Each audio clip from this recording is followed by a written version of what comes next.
For decades, we were told this was the origin story of every person native to the Americas. One migration, one route, one ancestral population, crossing a strip of land that no longer exists, moving east into a hemisphere no human had ever seen. The story was clean. It was elegant. And in the year 2015, it stopped being complete. Deep in the rainforest of Brazil, in the genomes of people who had lived along the same rivers for thousands of years, geneticists found something that did not belong. Not a contamination, not an error, a signal. A faint, unmistakable genetic echo connecting the Amazon to a part of the world separated from it by an entire ocean. Australia, New Guinea, the islands of Melanesia, half a planet away. This is the story of Population Y, and it is a story that is still not finished. For most of the 20th century, the origin of Native American populations was treated as one of the more settled questions in human prehistory.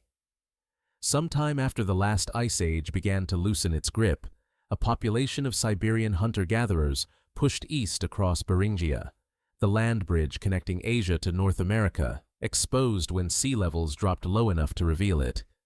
From there, over generations, their descendants moved south, filling two continents, adapting to deserts, mountains, grasslands, and eventually, the dense equatorial rainforest of the Amazon basin.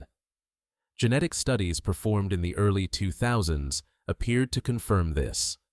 Nearly every indigenous population sampled across North, Central, and South America traced its ancestry back to a single founding lineage, one that split from Northeast Asian populations more than 15,000 years ago. It was called First American Ancestry, and it showed up, in some proportion, almost everywhere researchers looked. The story held together. It was taught in textbooks. It was taught, for that matter, in documentaries very much like this one. But a story holding together and a story being complete are not the same thing. But the DNA results were about to show something no one expected. Long before the genetic data arrived, there were smaller, stranger clues that didn't quite fit the tidy narrative.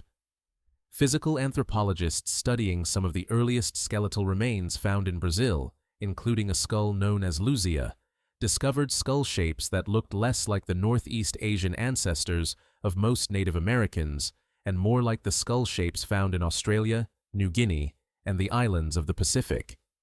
For years, this was treated as a curiosity, a possible artifact of small sample sizes, or an argument for a chaotic, poorly understood early migration period. Nobody had genetic evidence to settle it either way. Then, in 2013, researchers analyzing centuries-old bones belonging to the Botocudo, an extinct indigenous population from the Brazilian interior, found something that should not have been there at all: genetic material resembling Polynesian ancestry. It was strange enough to be dismissed as an anomaly, a contaminated sample, a historical fluke involving later contact. But it planted a question that would not go away. What if the skull shapes weren't a coincidence? What if the Botocudo case wasn't an isolated anomaly? What if something deeper and older was buried in the genomes of living South Americans?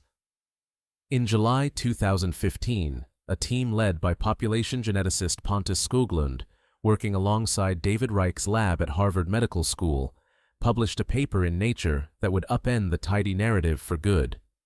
The team had analyzed genome-wide data from more than 30 indigenous populations across Central and South America, comparing them against genetic data from roughly 200 populations around the world, including groups from Australia, New Guinea, and the Andaman Islands.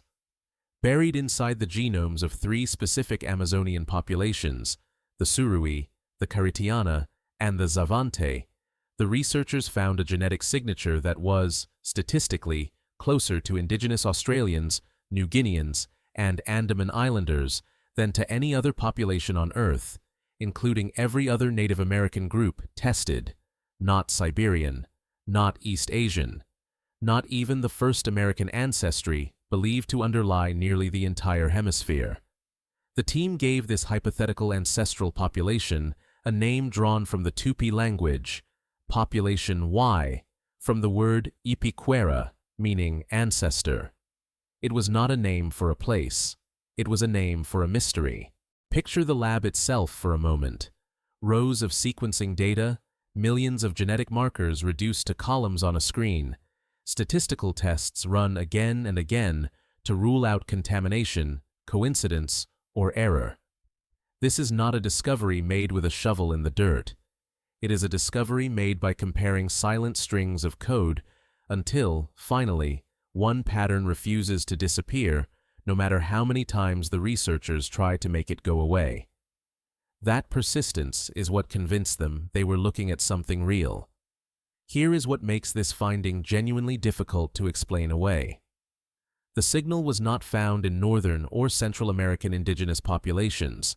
It was not found in a 12,600-year-old Clovis-associated genome from North America, one of the oldest confirmed ancient genomes on the continent. It appeared specifically, and only, in certain populations deep in the Amazon. Statistically, researchers estimated that population Y ancestry accounts for roughly 2% of the total genome in the affected Amazonian groups, assuming population Y itself carried no other ancestry. But if population Y had already mixed with other early American populations before reaching South America, that contribution could be dramatically higher, potentially accounting for a much larger share of these communities' deep ancestry.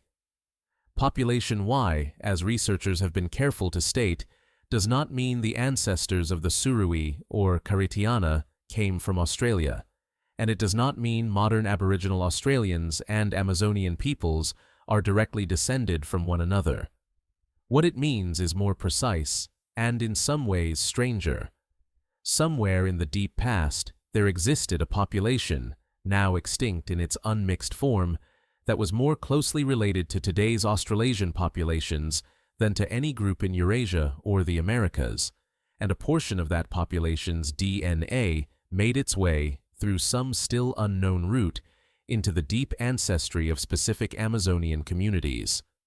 As Skoglund himself put it in describing the finding, this ancestral group is, in his words, an unknown population that no longer exists anywhere in the world in its original form. A ghost lineage, a population defined entirely by the trace it left behind. If population Y existed, where did it come from, and how did it reach the Amazon rainforest, thousands of miles from the Pacific Islands its genetic cousins now call home? This is where the science becomes an open investigation rather than a closed case. One hypothesis holds that population Y crossed into the Americas separately from the main first American migration, perhaps along the Pacific coastline, using a maritime or coastal route rather than the interior land corridor most researchers associate with Beringian migration.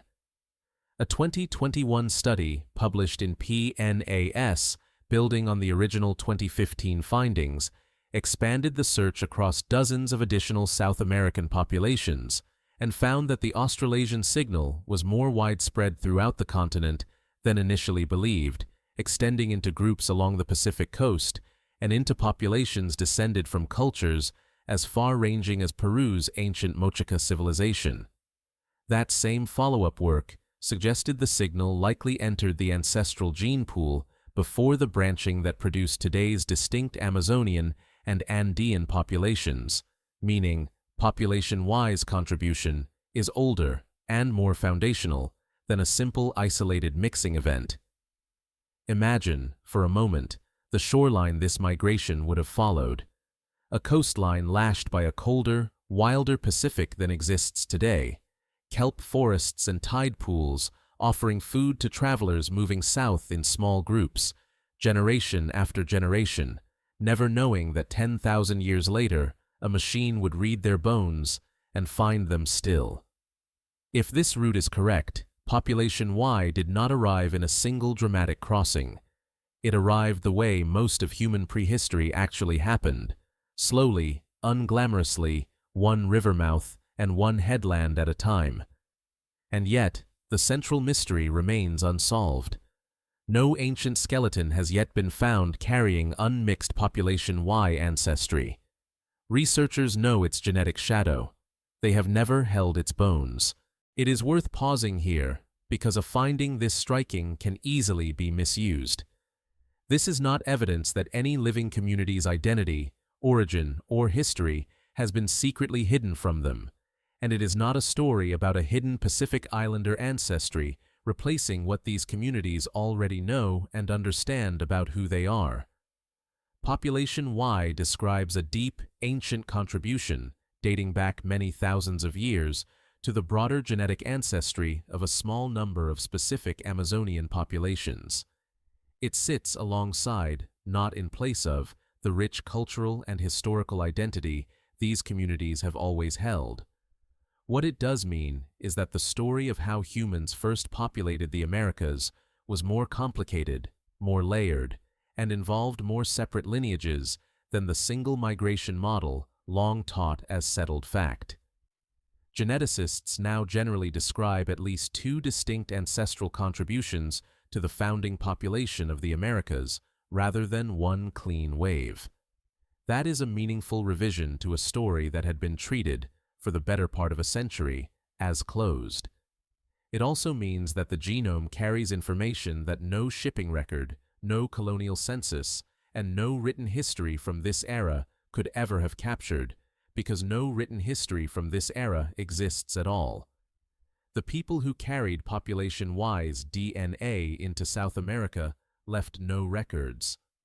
The DNA itself is the only account that survived. Nearly a decade after the original discovery, the mystery of population Y remains, in the words of researchers who have continued the work, genuinely unresolved. Scientists still do not know precisely when population Y's ancestors arrived in the Americas, what route they took, or why their genetic trace shows up so distinctly in the Amazon and along parts of the Pacific coast, while remaining effectively invisible in North and Central America.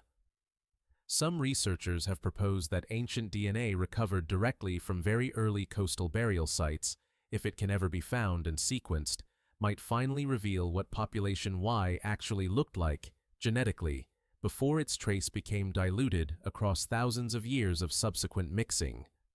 Until that happens, population Y remains defined entirely in the negative, a presence detected only by its absence everywhere else, a population identified only by the shadow it left in the genomes of its distant descendants. Wait until you consider the strangest part of all. This signal has been searched for, deliberately, in population after population, continent-wide, and it simply does not appear outside of these specific pockets of South America. Not in the Andes at large, not in Mesoamerica, not in the deserts of the American Southwest. Whatever path population Y traveled, it left its mark in only a handful of places, as if the rest of its story had been erased along the way, leaving behind a single, isolated paragraph in a much longer book that no one has yet recovered. The story of population Y is not really a story about who first arrived in the Americas. It is a story about the limits of tidy narratives and about how much of human history was never written down at all, because it happened before writing existed, carried instead in the one archive that survives regardless of conquest, colonization, or time: the genome itself. For a century, the peopling of the Americas was treated as a solved problem, a single line drawn from Siberia to Tierra del Fuego. The genome disagreed. It held a signal from the other side of the planet, sitting quietly in the DNA of Amazonian communities for thousands of years, waiting for a technology capable of reading it. History is not only written by the people who leave records behind. Sometimes it is written in blood, passed silently from one generation to the next, waiting patiently across 10,000 years to finally be heard.